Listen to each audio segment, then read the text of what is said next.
My name is Dr. Raoul McLaughlin, and my subject is the Roman economy, including trade beyond the imperial frontiers. This is an extract from my 2014 book, The Roman Empire and the Indian Ocean. The question is, did disease decimate the Roman Empire? In ancient times, all populations were carriers of various infectious diseases. Over many generations, these carrier populations developed a natural resistance to their local diseases, but foreign visitors did not have this same advantage, and exposure to the viruses could be lethal. During the mid-2nd century AD, the expansion of ancient world commerce helped create connections that released these diseases from their host communities and allowed infection to be spread to densely populated areas in foreign lands. In AD 160, a virulent new disease was released into the ancient world trade routes, possibly by merchants returning from some previously remote region. The virus spread rapidly through Central Asia, and in AD 162, an outbreak occurred amongst the Chinese army stationed on the northern frontiers of the Han Empire. In the space of a year, the Han military lost a third of its operational army, with many more soldiers debilitated by the disease. Mounted steppe nomads immediately took advantage of the situation and now overran the poorly protected frontiers. The Wuhan Shu reports. The roads came under attack, and the communications were broken. There was widespread sickness in the army, and 3 or 4 out of every 10 men died. Casualty rates suggest that the Chinese had no previous exposure or natural resistance to this unnamed disease. The epidemic was possibly an ancestral strain of smallpox. This disease is highly infectious, and before the advent of modern medicine frequently left survivors with long-term conditions, including visual impairment, physical weakness, and deformity of the hands and feet. Survivors had difficulty using craft tools and weapons involving strength and dexterity. The epidemic of AD 162 inflicted more damage to the Chinese military than any enemy force could achieve in years of conflict. It also limited Chinese prospects for recruiting new reserves of military manpower. As the disease spread through the countryside, it infected the peasants, usually called on for service in the army. Fresh outbreaks occurred whenever new soldiers were mobilized or massed for action. The pandemic reached the Middle East during a period of conflict between the Roman regime and the Parthian Empire, which ruled Iran. In AD 164, Roman forces crossed the Euphrates frontier to conquer and occupy Babylonia, Iraq. Plans were made to extend the campaign into Iran, but in AD 165, an unknown and deadly new disease broke out amongst the Roman troops. A variant of the disease that had crippled the Chinese army seems to have reached the Western world. Classical sources describe this virulent plague, referred to in modern literature as the Antonine Pandemic. By AD 166, the disease had reached epidemic proportions in the densely populated cities of ancient Babylonia, and the Roman army was ordered to withdraw from Iraq. War was suspended, as Roman forces returned to camps and garrison posts in Syria and other frontier provinces. Dio Cassius reports that the co-emperor Lucius Verus lost a great many of his soldiers through supply shortages and disease, but he made it back to Syria with the survivors. The returning troops rapidly spread the disease into the main cities of the empire, including the imperial capital. The Historia Augusta claims that it was his fate that a disease seemed to follow Verus through whatever provinces he travelled on his return, until finally it reached Rome. Within a year, the disease was at epidemic proportions within the empire, and countless soldiers and civilians succumbed. Ammianus explains, This virulent and incurable disease burst forth and contaminated everywhere with illness and ruin, from the frontiers of Persia all the way to the Rhine and Gaul. Casualty rates were highest in the overcrowded cities, including Alexandria and Rome, which had prolonged warm temperatures during the summer months. The pandemic also affected Britain, and archaeologists excavating Wootton Cemetery near Roman Gloucestershire uncovered a pit from this era filled with the remains of 91 men, women and children heaped into a mass grave. The bones showed no sign of trauma, indicating that death was due to disease. At the time, Gloucestershire had a population of about 10,000 people, and this pit would have contained the death toll incurred over several days. The movement of army personnel was a key vector in the early spread of the disease, but maritime commerce also propagated and intensified the epidemic.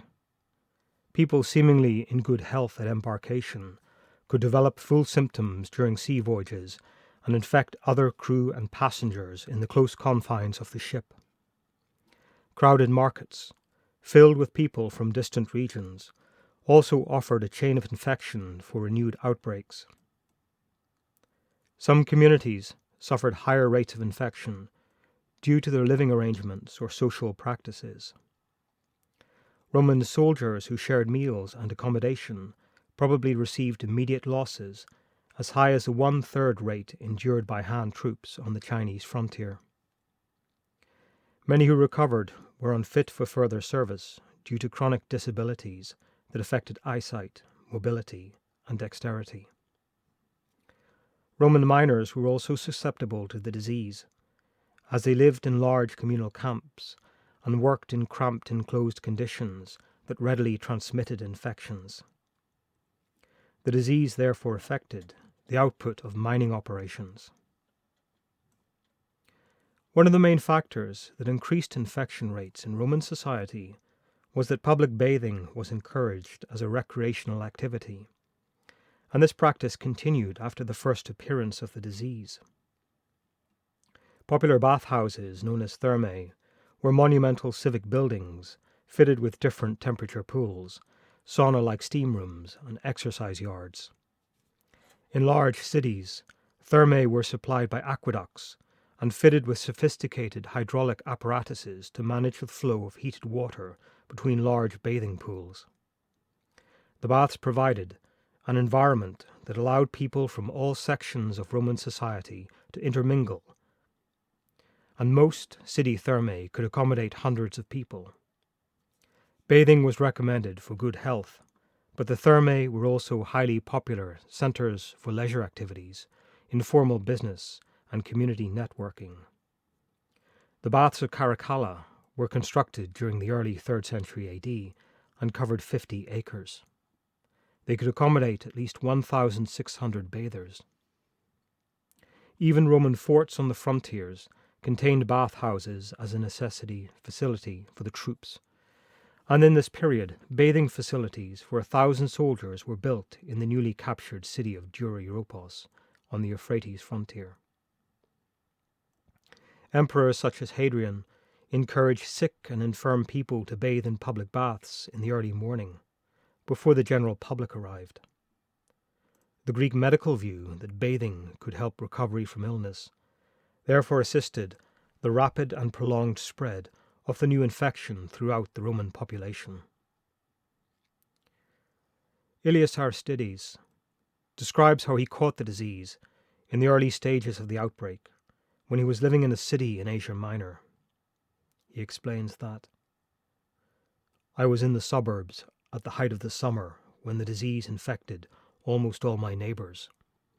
First, several of my servants grew sick in succession, and the youngest to the oldest became bedridden. I was the last to be attacked." Doctors summoned to the household were unable to cure the sickness, and they informed a gravely ill Aristides that he would soon die. However, contrary to expectations, slowly, with trouble and difficulty, I recovered, but fever did not leave me completely until my favorite foster child died. Aristides worried that his patron goddess had taken the boy in his place. So when the daughter of his foster sister became sick, he paid for doctors to treat the child. They advised that the little girl should bathe frequently to restore her health by washing away the contagion. The Greek doctor Galen was living in Rome when the first outbreak began, and left immediately for his home city of Pergamum. In the densely populated centre of Rome, the unchecked disease quickly reached epidemic proportions, and the Historia Augusta describes how the corpses were removed in carts and wagons because of the unprecedented number of deaths. No effective remedy could be found for the sickness, and many of the nobility died during the outbreak. The Antonine disease remained at epidemic levels for over a decade. Refugees fled regions threatened by the disease, causing widespread panic and regional food shortages.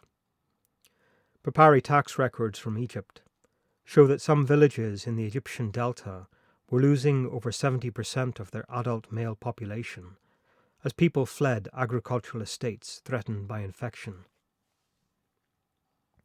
After first exposure, new spates of infection occurred periodically, and Egyptian records from the following decade indicate the casualty rates in rural communities that endured renewed outbreaks. Tax details from one community record that a village with 244 male inhabitants lost 78 men due to the disease between September and February. This is almost 1/3 of the male population in a 6-month period.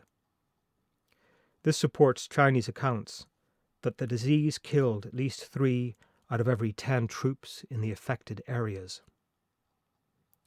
A papyrus from Egypt indicates that entire villages were being removed from the government tax records due to a combination of disease and attack by nomad shepherds engaged in banditry. One report describes how a village had succumbed, attacked and burnt by raiders. The remaining inhabitants died of disease, and only a small number fled. Intensely managed agricultural estates in Italy would have endured similar losses during the height of the pandemic.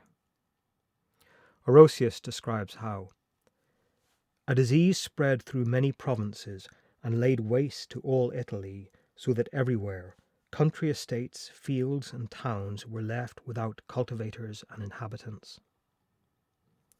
Some regions never recovered their former productivity, and Osorius claims that intense agriculture gave way to ruin and woodlands. But in the following decades, there were fewer people to support, especially in the larger cities. Confirmation comes from a large villa complex excavated in Tuscany. During the late 2nd century AD, the slave quarters at the Villa Sette Fineste were abandoned and walled up. The complex was deserted shortly afterwards. The German tribes who occupied lands beyond the Roman frontiers had no densely populated urban sites with social connections that easily propagated and spread diseases.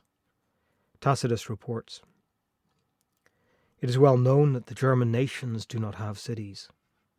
They do not even tolerate closely contiguous dwellings. They live scattered and apart, where a spring, a meadow, or wood has attracted them. Their villages are not arranged in our fashion, with the buildings connected and joined together. Every person surrounds his dwelling with an open space. Furthermore, when the Germans met for communal meals, each person has a separate seat and a table of his own. German communities were therefore not as severely affected by the epidemics as their urbanized Roman counterparts." Variants of smallpox are related to less lethal diseases prevalent in cattle and horses. This connection was made by scientists in the 18th century. They observed how cavalry forces in the British Army suffered significantly lower death rates than their infantry counterparts, and this encouraged the first vaccination programs. Consequently, ancient pastoralists who contracted commonplace horse or cowpox developed a natural immunity to deadly smallpox. It is probably significant that the Syrian city of Palmyra survived and prospered as a major trade route for Eastern commerce. The Arab traders who organized the camel caravans across the Syrian desert came from pastoralist communities that were already exposed to animal poxes. In the case of ancient civilizations, the smallpox pandemics therefore gave an advantage to the horse-riding, cattle-droving populations of the steppe. From the 2nd century onwards, the Sarmatians and their successors the Huns began to play a crucial role in the decline and collapse of the Roman Empire. Please see part 2 of this discussion. Did plague bring down the Roman Empire? For further information, follow the link to my books, The Roman Empire and the Indian Ocean, and The Roman Empire and the Silk Routes. Thank you. Click on the link below to visit my website.